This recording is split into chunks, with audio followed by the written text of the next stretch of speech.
We now welcome Samaneh Moafi, who's a senior researcher at Forensic Architecture, which is a research agency based in London that uses means of architecture in order to pursue some legal investigations, mostly in case of state abuse throughout the world. And Samaneh is going to talk to us about a case that we can relate to and not at the same time, which is the question of pyroforensis, the studies of fire. So, Samaneh, thank you very much for being with us, and the floor is yours. Thank you.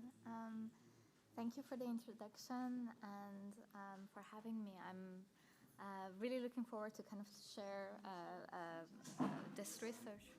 Oh, I should bring it down, sorry. Too high for me. Thank you for the intro. I was going to introduce forensic architecture, but I think Martin did a good a good intro. But I want to emphasize that the work that I'll share today is the research that our team has been developing, not myself, and so I'm representing our team.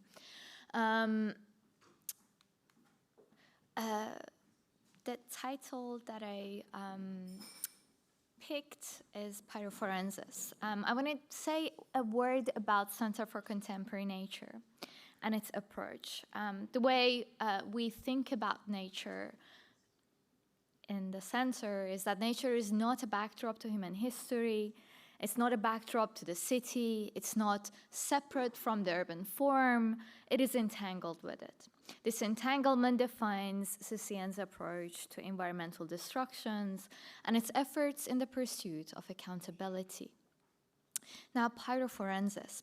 Forensis is, of course, as Eyal Weizman, the director of forensic architecture, writes, is the Latin word for pertaining to the forum.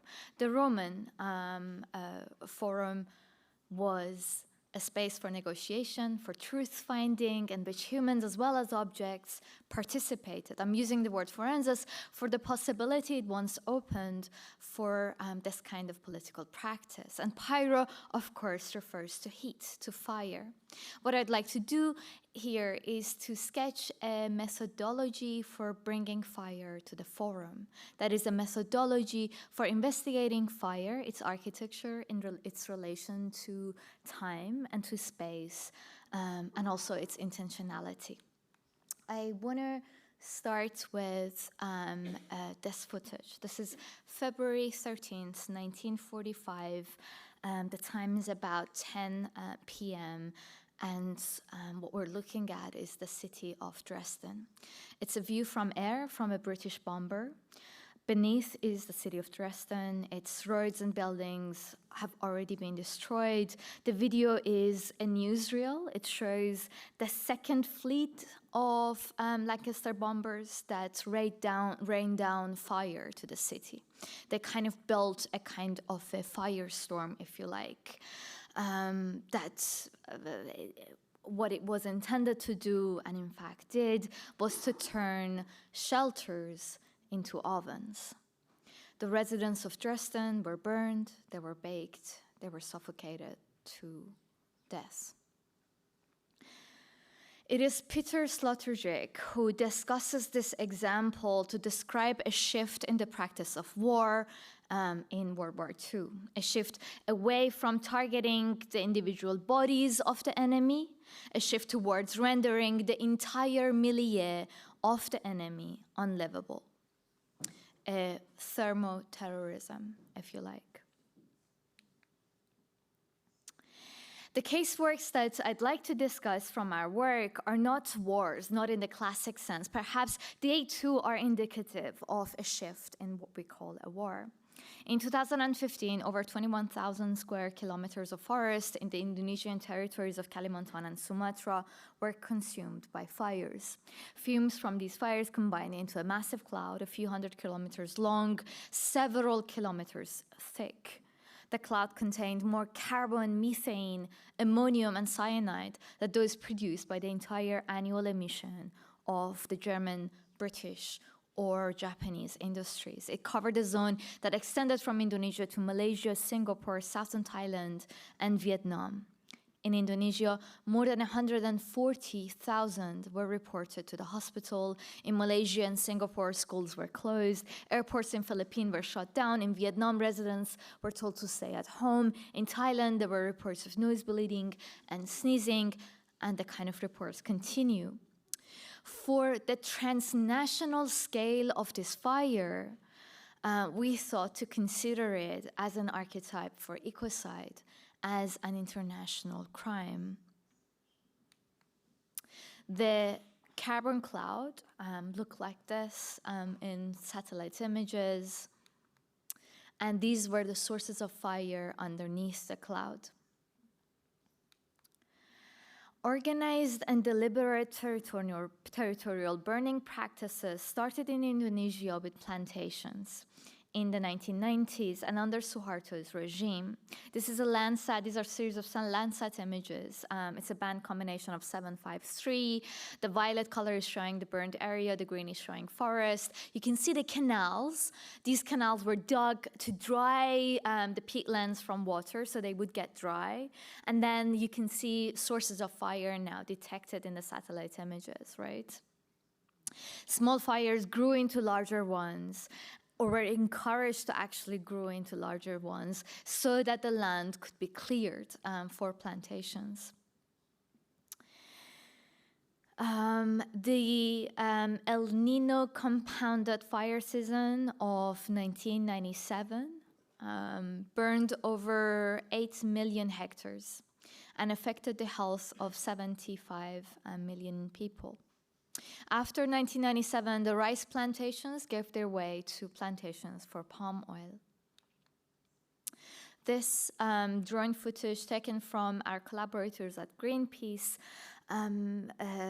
their helicopter, which was flying the airspace of the forest of West Papua, shows a concession owned by a Korean palm oil agglomerate named Corindo. These were all the concessions of Corindo. If we kind of look, this is a rendering of the toposphere in monthly intervals. You can see the boundaries of the territorial boundaries underneath this. The red color would show concentration of carbon, and the yellow shows kind of like the lesser concentration. The dots are showing the sources of fire. So what this rendering is showing is that the accelerating rate of the quantity of the sources of fire and the way that this this rate increased corresponded to the accelerating rate of the concentration of carbon in air.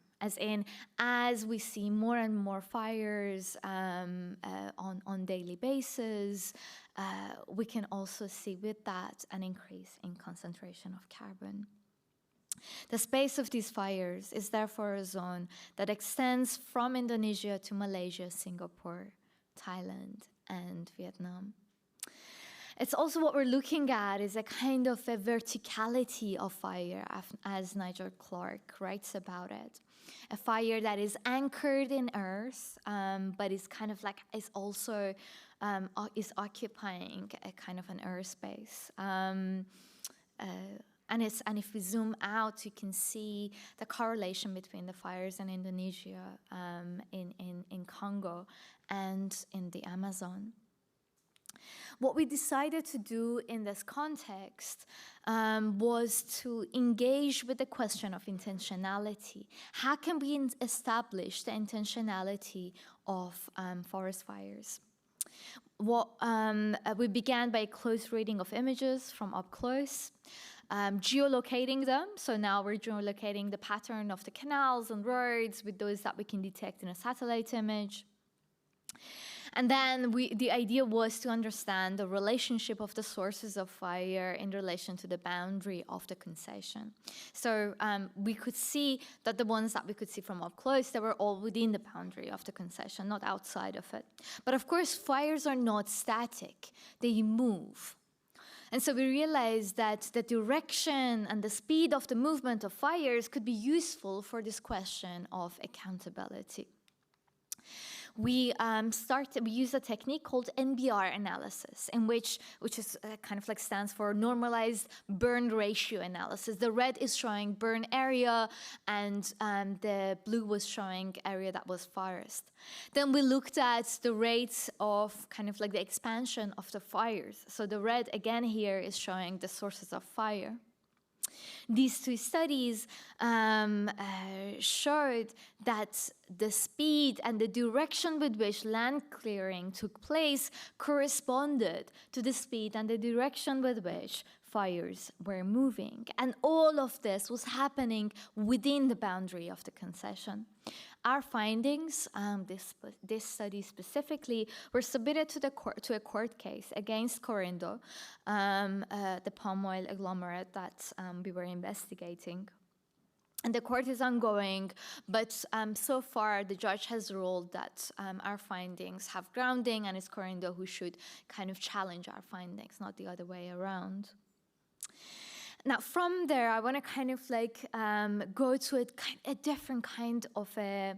No, actually, let me. I wanted to also like touch upon what is happening in these burned areas, right? So we're finding. These are not just trees, right? These forests are inhabited. And so our collaborators were showing us reports of dead orangutans. They're the burned skulls in this region. And they were also kind of like documenting. So this strange border zone between the plantation and the forest, an area that is no longer it's burnt now. It's not yet planted, but it's this kind of like this weird border zone. And so from here, from this kind of burnt land, I want to go to another kind of a burnt landscape, a kind of a different scale. Now here, the date is June 2017. It's the day after a fire broke out in a residential tower, Kensington's 24-story Grenfell Tower in London. 72 residents lost their lives here, brown and black bodies, migrant bodies, 32 from the Middle East, North Africa, 9 from East Africa, 5 from West Africa, 5 from Bangladesh. And so what we started to do here is, again, to look at images that were taken from around the tower, to geolocate them in space, and to kind of like start putting together a kind of a chronology of the movement of the fire, to understand how the fire moved on the facade of this building. We then turn that into a kind of an analytics. So you can see here an unfolded facade of the building, and the yellow is showing the active fire, as we could see in the images from the ground. The black is showing the burn fire, and what we can see is the way the fire kind of like expanded and started from the east face, and then it started expanding as the night went on across the different faces. We use this analytics to do a few kinds of things. And so what I call this is a study of fire from within and from outside. And this kind of like the mapping of fire on the facade was very informative for that. On one hand, let me kind of like start from the outside. What we started to do was something like this. So this is the model of Grenfell Tower and the Lancaster West housing estate more generally. And so there were a lot of images that we had from the ground by the families of those who were inside the tower, who had come to the site, who'd taken out their phones and had filmed, but they didn't know what the time of this film was. And so because we had the analytics, we could position the camera exactly in space in relation to the tower, and then time the footage. and help them understand when it was that they had come to the tower, and help them reconstruct their testimony and give it kind of a time accuracy. This image, for example, this footage was taken by Shahrokh Aghlani, whose mother, Sakineh Afrasiabi, died in the tower. Another kind of a thing that we did was to work with scientists from the Imperial College to reconstruct this, to simulate the space of the fire, if you like. The red here is showing the carbon cloud that was rising from the fire. The blue is showing the particulates in air and the way that the particulates were carried by air and then eventually were deposited on the ground. And so, in fact, the space of the fire was not only on the facade, but also it was occupying a much larger area within the neighborhood. We had residents who were talking about a rising temperature. They could feel the heat. They couldn't breathe. They were coughing around. And so that was really the space of the fire. And it's one of the things that we're working with in the inquiry. Another kind of a thing that we did with the facade studies was to come inside and to study the way the fire was moving inside the flats. So, for example, here we're working with witnesses and their understanding of when they were inside. Those who we're working with those who managed to run out, and we're helping them reconstruct their experience. So here in this context, we're building the smoke in their testimony. We're working with them to reconstruct that space. Now, I want to end with going to a kind of a footage. This is also some of the footages from the inside that the residents were taking. These are those who, of course, survived. This is by Marcio Gomez, this particular footage. And he opens the door. And this is the space of the lobby. I can speak for another minute, or I can stop here, yeah? So what I thought I'll do at this, to close, is to actually go to this image and go to a fire that is the anchor for the political conditions of Iran, a country that I'm from. An intentional fire in August 1978, same time, it's kind of like, August, so the same months as we are in now, at Cinema Rex in the Iranian city of Abadan, a fire that killed over 400 people who were trapped inside the cinema.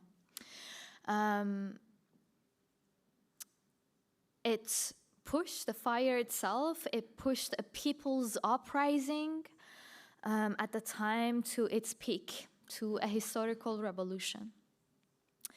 And so what had happened was that about 2021 in the evening, 4 men barred the doors of the cinema, dozed the doorways, and the carpet that went from the outside to the inside of the cinema with petrol, dropped their matches, and then the fire therefore moved with the carpet from the outside to the inside. The film that was being shown in the cinema was The Deers, Gavaznha, a film that is about the working class, a film that is filled with pain, but it also has 2 scenes of rest, where the heroes of the plot, a drug addict, a thief, and a prostitute, gather in front of a fireplace to break bread, but it's a cold and an abandoned fireplace, if you like.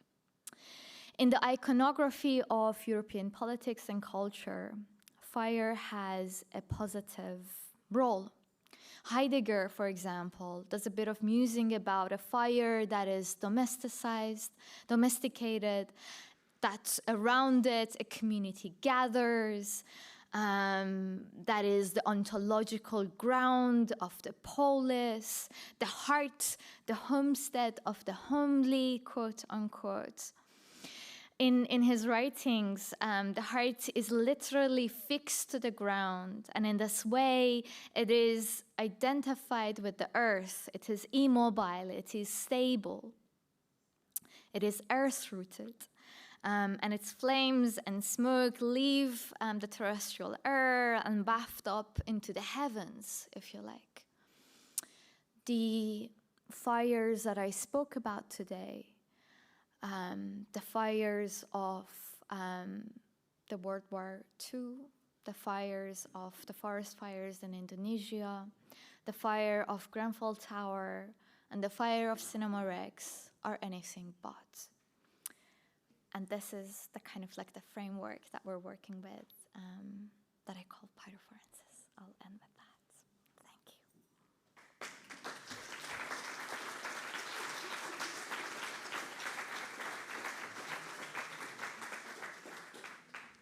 Thank you, Samaneh, for this intervention.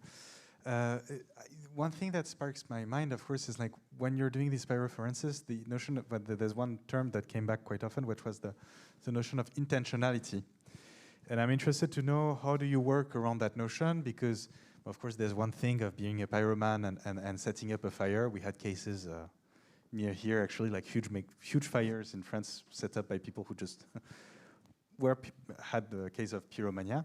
But there's also the case of a case that is more difficult to define with intentionality, which is, okay, you're aware of, as a company, as a practitioner, as a business, you're aware of the fact that deforestation might lead to certain effect, but you decide not to take that into account. And so I'm very interested to know, how do you work with this very notion of intentionality in that context? Absolutely. It's a question that is at the heart of pyrophorensis, if you like, and I think in any of these examples, it has a slightly different role. In the forest fires in Correndo,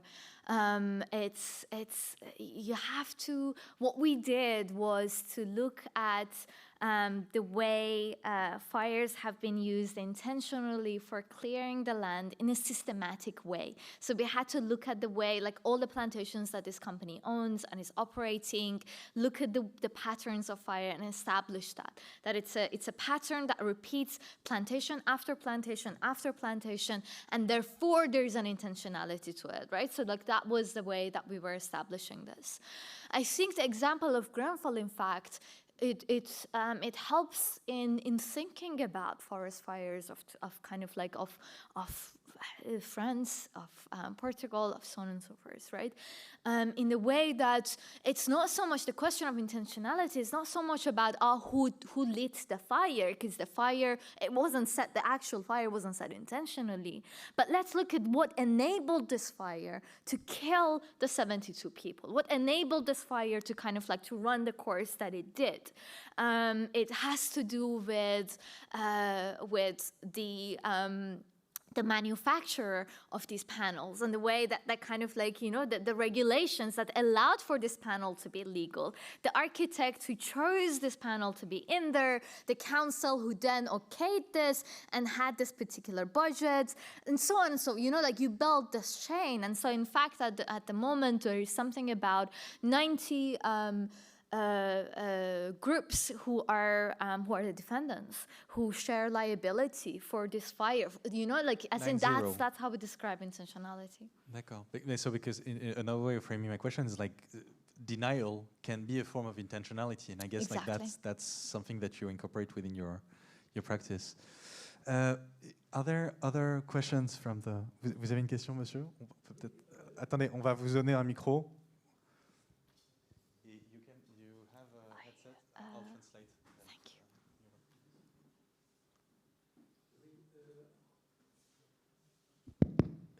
En fait, en Australie, c'est une activité traditionnelle que d'allumer des feux. Les aborigènes d'Australie, régulièrement, mettent le feu à la forêt, depuis toujours. Et donc c'est un commentaire ou il y a une question qui vient avec Écoutez, c'est... Non, juste pour que je traduise. Donc c'est un commentaire, tout à fait. C'est un commentaire. No, so the gentleman here is making a comment about the fact that there are traditions, for example, autochthonous in Australia, that are setting fires intentionally. Is that part of your practice as well, to study those kind of fires? It's, I mean, of course, the kinds of I should maybe come back to describing forensic architecture and what our practice is. So our role is we are a research group based in Goldsmiths University of London, and our work is to investigate cases of human rights violation and environmental destruction with and on behalf of communities who are affected by it. In a way, our practice is always to address a kind of like a violence in which a state, a corporation, a military is belligerent. So those fires are, in fact, it's a different kind of a discourse. Of course, they're essential to the livelihood of the forest. Indigenous peoples in Australia, in Indonesia, they had ways of using fire. It wasn't kind of like, it's not this fire, right? It's not the fire at the scale of a plantation. It's a fire that operates at a very different scale, and it's in fact essential for the survival. And it's important to kind of like to not mix that, right? But what happens when you take one fire that was doing something very, in a very particular scale, it was doing something very careful, and you push it to the scale of a plantation, and then of course that's what you get. Do you happen to know the difference of scale? That's I put you on the spot here, but those kind of like control fire that are good for the actually regeneration of the forest that are practiced by certain communities in Australia, like, do you have the idea of difference of scale compared to like the ones in the plantation? The plantation you talked about, how large are they? Are these? Oh, they are. They are larger than. We were at some point kind of like comparing them, kind of half of England, like huge. Half of England. Huge areas, right? Okay. And I mean, don't quote me on it. No, but, okay. It's a very large order. They're like, we're talking about territorial scale plantations, right? Okay. And in fact, for example, the plantation that I was showing you, there were 2 indigenous communities who had inhabited this region for generations, and the land was bought from them, right? As in they had to kind of like, they took over this land. And the fact that the question of scale is that it's not just a size question, but it's a fact that you kind of like, you run the fires within the scale that has a boundary. It's called the concession, right? And you run the fires in a particular way so that you can clear the land and you can do the monoculture that comes afterwards. And it's a very, it has a very different scale to the kind of like to the fires that are for one tree and kind of like. In a way, it's from craft to the industry in terms of scale. Amita, you had Liz, you had a question? Thank you so much. It was fascinating. A question, I don't know if it falls into your expertise, but tropical rainforests, it's rare that they burn the first time to point of destruction. Usually you can get to that point when you're putting fire in a disturbed forest. That means someone that has already burned the ground on the first level, and then you have a second fire later on that burns the I wonder if your system of forensics, pyroforensics, I love the name, can you investigate not only the visible fire, but also the fire, those first fires, those who prepare the forest for eventual destruction? Yeah, I mean, it's a question that we've been working with. In Indonesia specifically, the land is peat, right? And peat is several tens of meters deep in the ground. And so in a way, when the fire may start from the surface, but then in fact it goes down several tens of meters, and there's no way to see that. Like, you can see the smoke that is coming out of the ground. There's no way to understand like where that, because it doesn't have that heat source, right? And those fires run for months. They run for months, and they're really hard to put down. what we're kind of like dealing with, in fact, is other ways of registering the space of, I mean, I'm talking about the space of a fire, right? So heat is a space of a fire. The smoke is indicative of the space of this fire. There are ways for detecting smoke and the concentration of carbon or other kinds of things in air, right? So those can be ways of identifying zones that might have fire inside them, right? I talked about kind of, so that was the study that I was showing that was looking at the concentration of carbon in air, and I was showing its correlation with the sources. There are ways of reading heat, of course, and really good studies of heat, specifically if there are areas that are that you know, there's a suspicion that there's an activity happening in there. You can have infrared cameras, infrared drones that would fly, and they would be able to detect sources, like, you know, like areas of heat, essentially. So I think to detect those, to be able to sense them, like the sensory mechanism that we need for detecting those fires, it is not necessarily the kind of like the actual source as a traditional sense, but to understand, to sense the environment of those fires. Thank you very much. And I think we'll take one last question by Amita.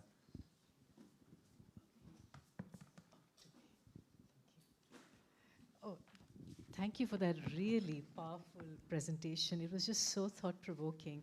I had two questions. One actually follows Martin's question about intentionality, because it's very clear in the cases that your group has taken up that there's somebody who, in a way, did start the fire.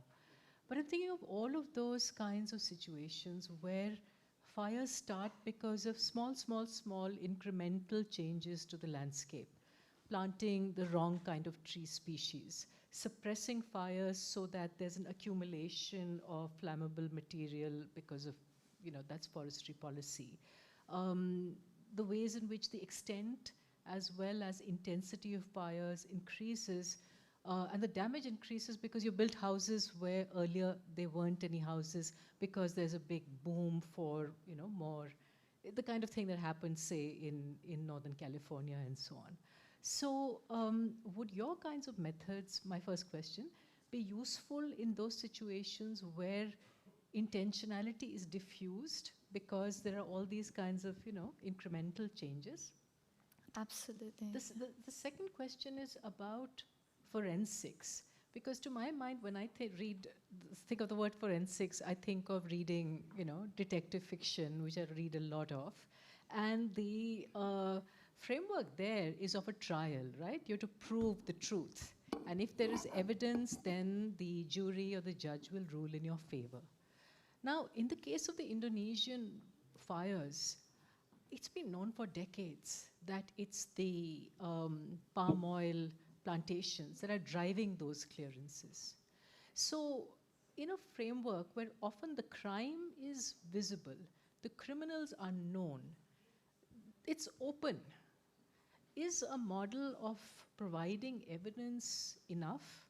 And I'm not directing this to you, but into that larger world in which, you know, we think finding the truth will mean speaking truth to power. Mm-hmm. But actually the people in power are corrupt, and speaking the truth to them, they just shrug their shoulders and say, well, you know, who cares?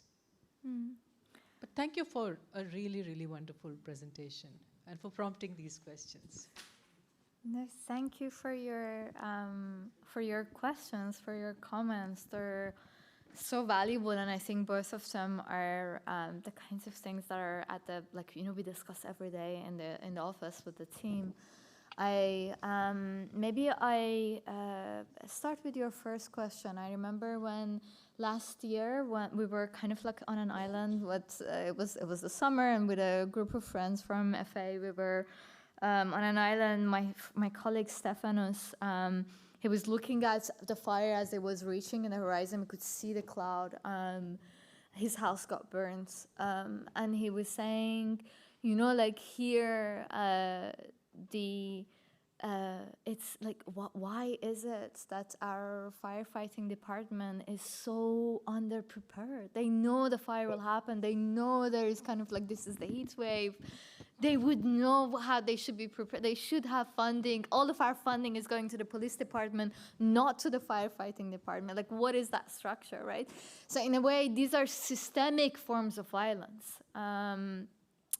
And there are ways to think about intentionality. I mean, like, you know, maybe intentionality is not the word, but there is ways of addressing systemic forms of violence within the space, like in a legal way. And in a way, the Grenfell fire is one of those examples that we're trying to work with it in that kind of a framework. These are systemic forms of violence. Now, for your second question, the forum, right? It's not, in a way, we need to, and it's our commitment to mobilize our findings across different kinds of forums. So there is, you know, like there are the media forums, and that kind of like has a different kind of a scale. There are the cultural forums, such as this space that we're in right now. There are the legal forums, the space of the courts. When we began the work on the Indonesian fires, our idea was to bring ecocide and establish it as a kind of an international crime, because it's not yet. Genocide is, ecocide is not, right? And we thought this would be the case that can make that difference. As we were working towards it, it didn't work out. There was a lot of questions about how can we make sure it's not the local farmers who are going to be held accountable, and you know, and instead of the owners of these palm oil agglomerates. And so with that thinking, we had to go back and re-strategize. We used that time and presented some of the work in cultural forums to think about also, like, to find a language for what that is and what is the strategy. And then eventually, when we came back with the Corindo case, the idea was we shifted our tactics. The idea was to go after one palm oil agglomerate, so one company, look at all of their plants. So, you know, it's a different method of approaching. And then we got the work, we partnered with BBC International to relay the work. They have a different reach, right? Like, they relayed the work, and it just blew up. Like, everyone was talking about this report. And Corindo was attacking us. They were attacking Greenpeace. They were attacking a lot of NGOs who were referenced in that report. And then it was them essentially who started the court case. They said, oh no, these people are, you know, like damaging our image and so on. And so in a way, they opened the court case, and we entered. We entered with our evidence. And in fact, like, you know, like, so in a way, it's pertaining to the forum, right? We have to build the forum. We have to find the forum where this kind of evidence can be mobilized. That's half of the work. Samaneh, and indeed, again, a round of applause for the forum that you're trying to build here.